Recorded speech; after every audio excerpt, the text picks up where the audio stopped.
Assalamualaikum warahmatullahi wabarakatuh. Salam sejahtera bagi kita semua. Baik, pada siang hari ini saya akan menjelaskan kontrak kuliah analisis investasi tambang. Ya. Yang pertama, saya akan membahas deskripsi mata kuliah analisis investasi tambang. Ya. Jadi mata kuliah ini membahas mengenai prinsip-prinsip ekonomi ya yang kita aplikasikan ke dalam suatu proyek atau usaha pertambangan. Nah, tapi di dalamnya nanti kita akan membahas mengenai konsep uang terhadap waktu ya, atau nilai uang terhadap waktu. Kemudian menyusun aliran kas, evaluasi kelayakan itu sendiri yang terdiri dari net present value, kemudian internal rate of return, payback period, benefit cost ratio, dan profitability index. Nah, selanjutnya dari mata kuliah ini, kemampuan yang akan diperoleh atau kemampuan yang diharapkan dari seorang mahasiswa adalah memahami konsep dari nilai uang terhadap waktu. Yang kedua adalah mampu menyusun proyeksi aliran kas untuk beberapa tahun ke depan, melakukan evaluasi finansial terhadap proyek pertambangan yang terdiri dari NPV itu tersendiri, IRR, payback period maupun benefit cost ratio, serta lain-lainnya. Kemudian mampu melakukan analisis resiko maupun analisis sensitivitas, serta break even point atau BEP. Yang terakhir adalah mahasiswa tersebut mampu menyusun suatu laporan atau dokumen berupa laporan evaluasi kelayakan ekonomis ya. Diharapkan nantinya setelah selesai dari mata kuliah ini setiap mahasiswa mampu melakukannya. Nah, materi pembelajaran atau materi yang akan kita pelajari selama proses perkuliahan analisis investasi tambang itu, pertama kita akan membahas mengenai pengantar investasi tambang, yang mana itu kita akan membahas konsep-konsep ekonomi dalam dunia pertambangan. Yang kedua, kita akan mempelajari tentang konsep nilai uang terhadap waktu atau waktu terhadap uang ya, sama saja. Kemudian bagaimana bunganya, kemudian kita akan melihat present value, annual value maupun future value. Selanjutnya kita juga akan membahas mengenai bagaimana sih menyusun aliran kas dan memproyeksikannya untuk beberapa tahun ke depan sesuai dengan umur pertambangan.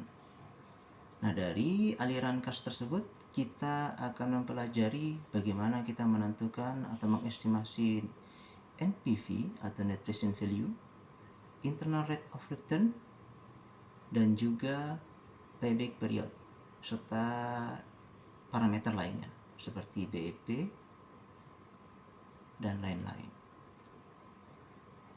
Selanjutnya kita juga akan membahas mengenai depresiasi, deflasi maupun amortisasi, pajak, PNBP atau penerimaan negara bukan pajak, dan retribusi dalam investasi tambang. Ya. Kita juga akan belajar inflasi dan deflasi, nilai uang real dan nilai uang nominal, serta weighting average cost of capital yang akan kita gunakan sebagai discount rate untuk menentukan NPV dan lain-lain sebagainya. Nah, kita juga akan membahas mengenai proyek mutual eksklusif dan non-mutual eksklusif. Yang terakhir, kita akan membahas mengenai break even point, analisis sensitivitas maupun analisis risiko, serta menyusun suatu dokumen atau laporan analisis investasi tambang yang nantinya akan digunakan di dunia kerja. Mode perkuliahan atau sistem pembelajaran yang akan kita gunakan terdiri dari 4. Yang pertama adalah kombinasi tatap muka, ya, di kelas maupun secara daring atau tatap maya. Kemudian yang kedua adalah diskusi dengan mahasiswa. Jadi antara dosen dan mahasiswa kita akan melakukan diskusi, ya, yang berupa interactive lecture. Yang ketiga adalah kita menghitung, menganalisis, dan melakukan evaluasi. Nah, metodenya yang kita gunakan itu merupakan case-based learning, ya. Jadi studi kasus yang sering terjadi di dunia pertambangan. Yang keempat adalah project based learning, yaitu berupa kita turun lapangan atau terjun langsung ke lapangan atau praktik lapangan dan bagaimana menyusun dokumen tersebut dengan baik. Metode pembelajarannya sendiri dari sistem pembelajaran yang tadi, yaitu ceramah, tanya jawab, dan diskusi. Kemudian kita latihan soal dan simulasi, serta praktik lapangan dan penyusunan laporan. Nah, yang terakhir ini kita akan membahas mengenai penilaian mata kuliah dari analisis investasi tambang. Ini ada beberapa komponen, ya, yaitu dari 6, kehadiran dan partisipasi aktif, yaitu 10%, tugas individu, ya, itu 15%, tugas kelompok 25%, ya, itu kita menyusun laporan studi kelayakan khususnya di bidang ekonomi dengan mode project based learning. Kemudian ada tugas kelompok yang kedua adalah metode case based learning. Itu kita akan lakukan simulasi, ya, itu juga tugas kelompok, nilainya 20%. Kemudian ujian tengah semester sebesar 15% dan ujian akhir semester sebesar 15%. Jadi total keseluruhan adalah 100%. Demikianlah kontrak mata kuliah analisis investasi tambang untuk semester ini. Selamat siang.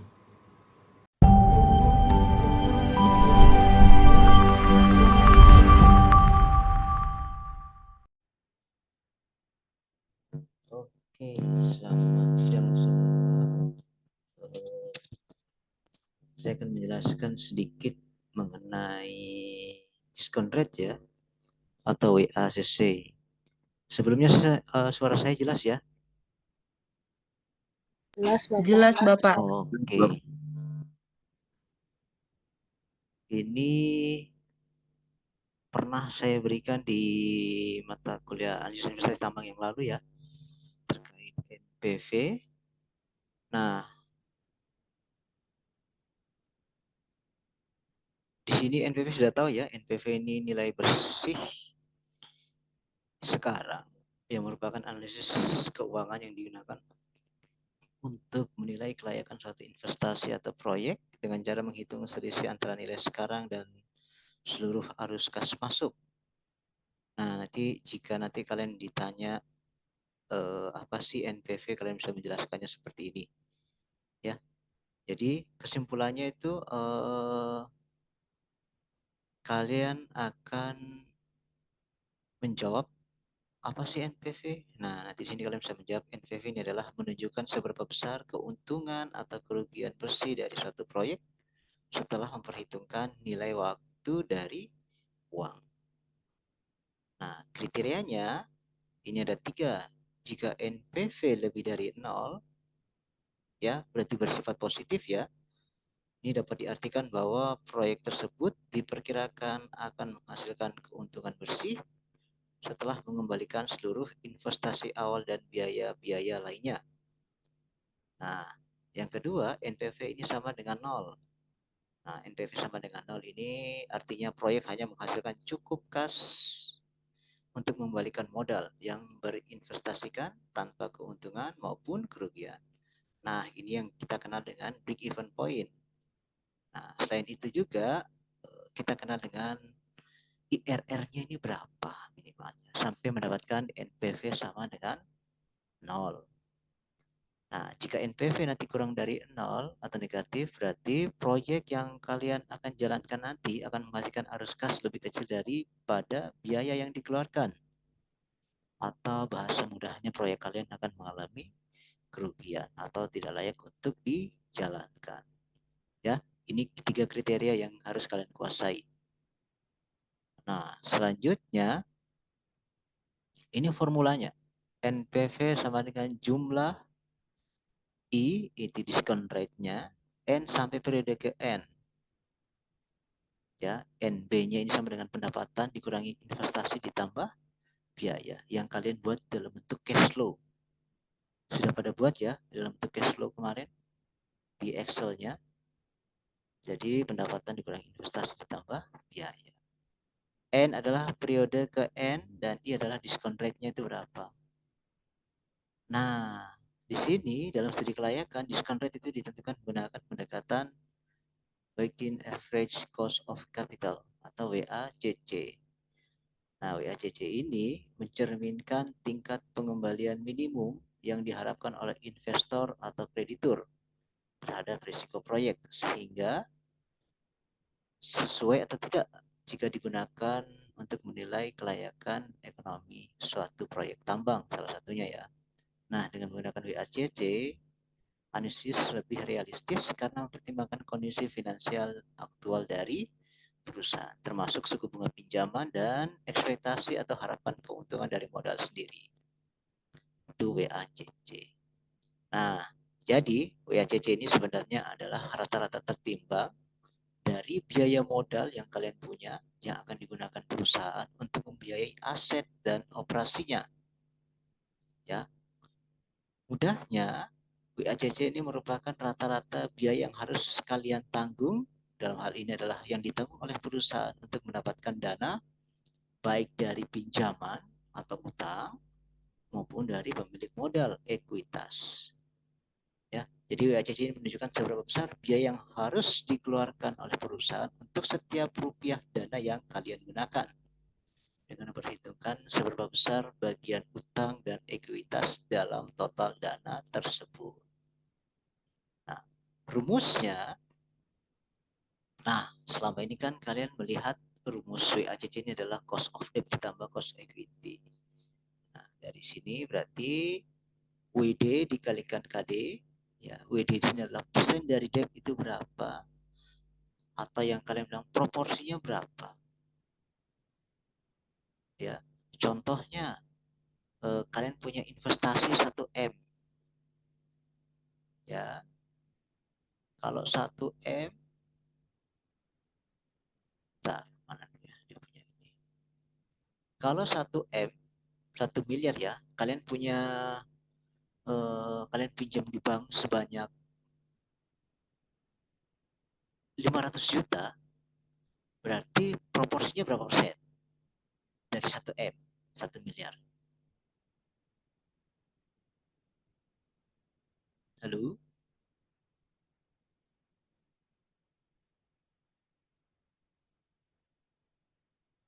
Halo? Ada orang kah?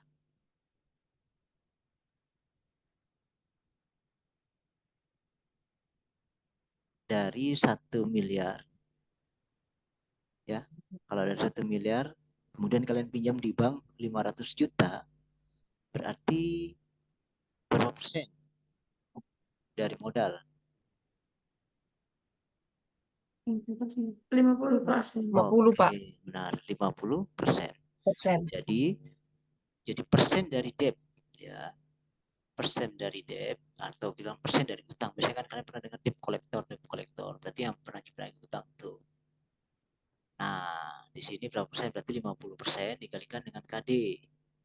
KD itu adalah cost of debt-nya. Ya. Cost of debt kemudian dikalikan 1 dikurangi T. T itu adalah tax rate, pajak badannya usaha kalian itu berapa. Jadi kalau mudahnya itu pajak badan usaha kalian itu berapa. Nah, dalam peraturan perundang-undangan ya, itu sebesar 22% ya saat ini. Nah, kemudian nanti kalian tambahkan dengan WE. WE itu adalah berapa persen dari equity. Berarti berapa persen dari dana milik kalian sendiri. Berarti kalau pinjaman bank tadi 500 juta, miliknya kalian berapa persen berarti?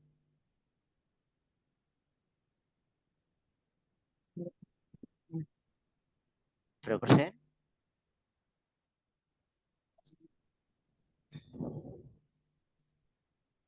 Ayo, berapa persen? 50. 50, Pak. Oke. 50 dikalikan dengan cost of equity. Ya, itu K. Nah, ini kalian boleh menggunakan rumus yang ini. Nanti misalnya kalau di internet ada juga ada internet atau buku-buku yang lain, ada rumusnya seperti ini. E per V ini adalah proporsinya. Ya. E per V ini adalah proporsinya. D per F juga ini proporsinya. RE ini adalah biaya ekuitas dan RD ini adalah biaya utang atau cost of debt. Ya, sama ya? Sama. Hanya yang berbeda adalah penjelasannya. Nah, dari sini, dari rumus ini, kalian tinggal memasukkan yang ada ini. Cari, silahkan cari di sini. Coba sekarang kalian cari. HTTP pex bla bla bla.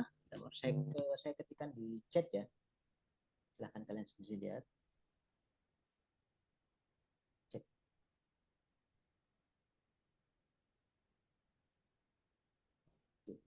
Coba kalian lihat di chat. Kalian klik di situ. Nanti detailnya apa-apa saja.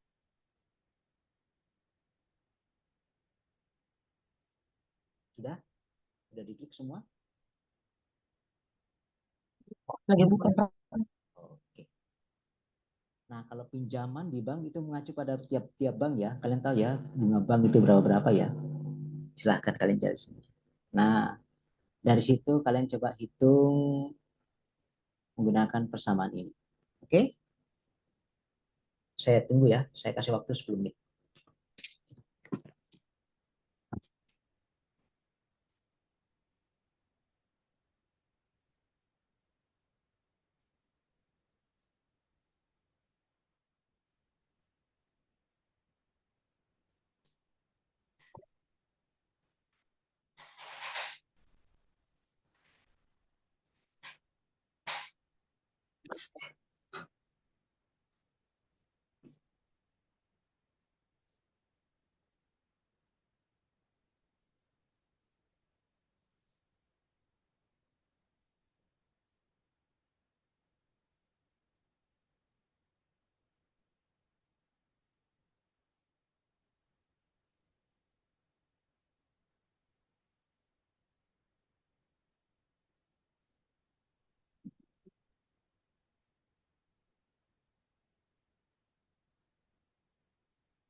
Halo, gimana?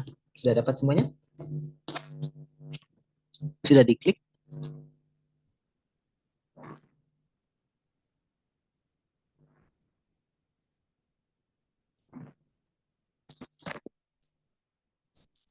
Halo, semuanya sudah diklik? Sudah Bapak. Apa hasilnya? Contoh, saya tampilkan dulu ya.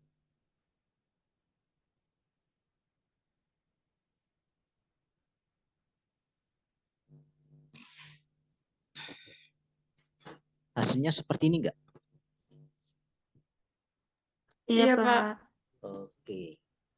Nah, di situ kalian sesuaikan dengan kalian punya bahan kalian.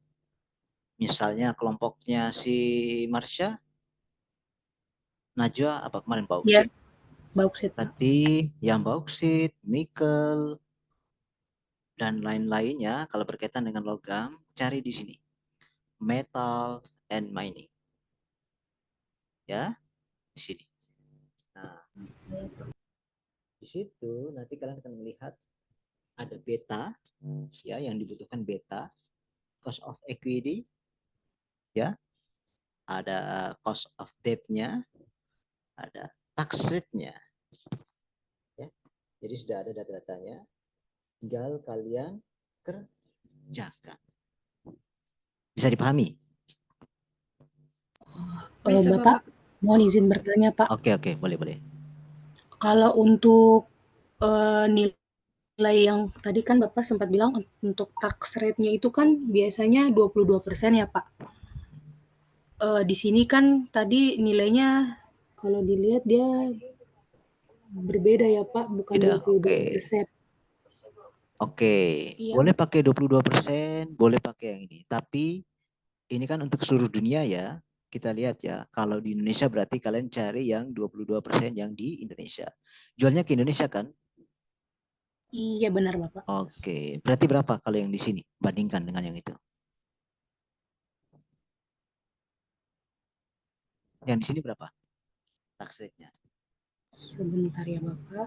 Kalau untuk yang di sini, untuk yang mining and metals-nya itu 11,20, oh 1,80% Pak. Berapa? 1,8. 1,8. Berarti masih lebih murah ya. Hanya di Indonesia. Iya Pak.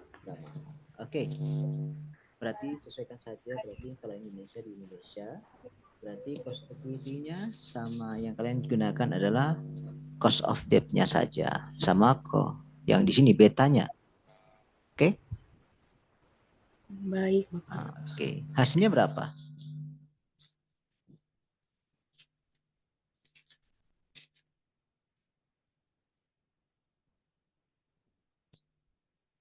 Kalau kalian di bank apa coba?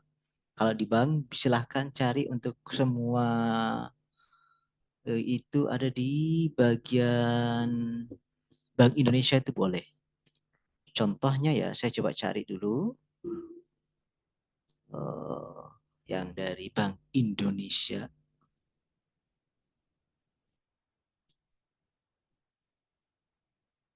Bentar, saya carikan linknya, saya berikan ke chat ya.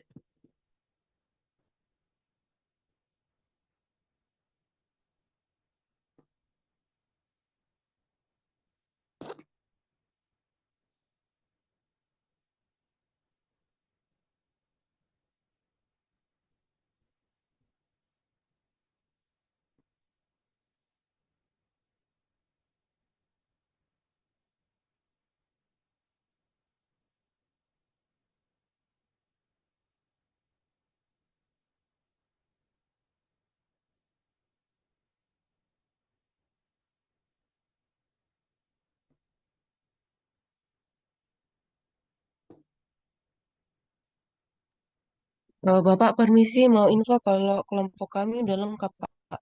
Oh, gitu ya. Saya terakhir dulu ya. Oke, silahkan buka dulu di tabel yang saya berikan di chat.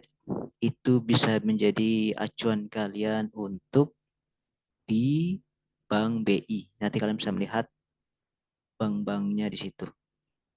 Ya, contohnya seperti ini.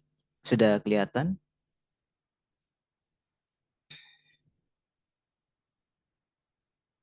Nah, ini bank. Sudah, Pak.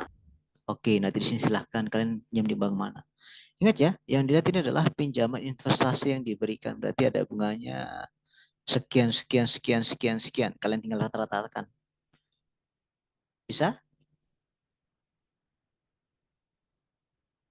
Bisa, Pak. Oke, itu saja ya terkait WACC. Mungkin terkait investasi untuk NPV dan diskon rate sudah jelas ya semuanya. Jelas, Bapak. Ya. Oke.